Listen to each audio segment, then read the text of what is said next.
তিনি একজন চিকিৎসক, উদ্যোক্তা, বিজ্ঞান যোগাযোগকারী এবং সমাজকর্মী। তাসনিম জারা একটি নাম যা আজ বাংলাদেশের গণ্ডি পেরিয়ে বিশ্বজুড়ে পরিচিত। তার যাত্রা শুরু হয়েছিল ঢাকার এক সাধারণ পরিবার থেকে, কিন্তু আজ তিনি কোটি মানুষের আস্থা ও অনুপ্রেরণার প্রতীক।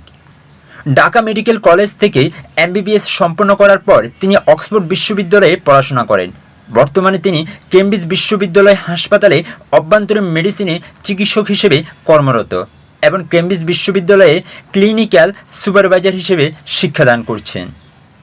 কোভিড-19 মহামারীর সময় তিনি বাংলায় স্বাস্থ্য বিষয়ক ভিডিও তৈরি শুরু করেন, যা দ্রুতই মানুষের মধ্যে জনপ্রিয়তা পায়। তার ভিডিওগুলোতে প্রমাণভিত্তিক তথ্য উপস্থাপন করে তিনি স্বাস্থ্য সচেতনতা বৃদ্ধিতে গুরুত্বপূর্ণ ভূমিকা পালন করেন। তার এই অবদানের জন্য 2021 সালে যুক্তরাজ্য সরকার তাকে ভ্যাকসিন লুমিনারি হিসেবে স্বীকৃতি দেয়।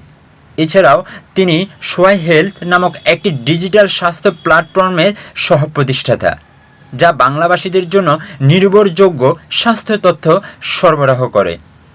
2025 সালে তিনি জাতীয় নাগরিক পার্টির সিনিয়র যুগ্ম সদস্য সচিব হিসেবে দায়িত্ব গ্রহণ করেন, যেখানে তিনি স্বচ্ছতা ও জবাবদিহিতার পক্ষে সোচ্চার ভূমিকা পালন করছেন।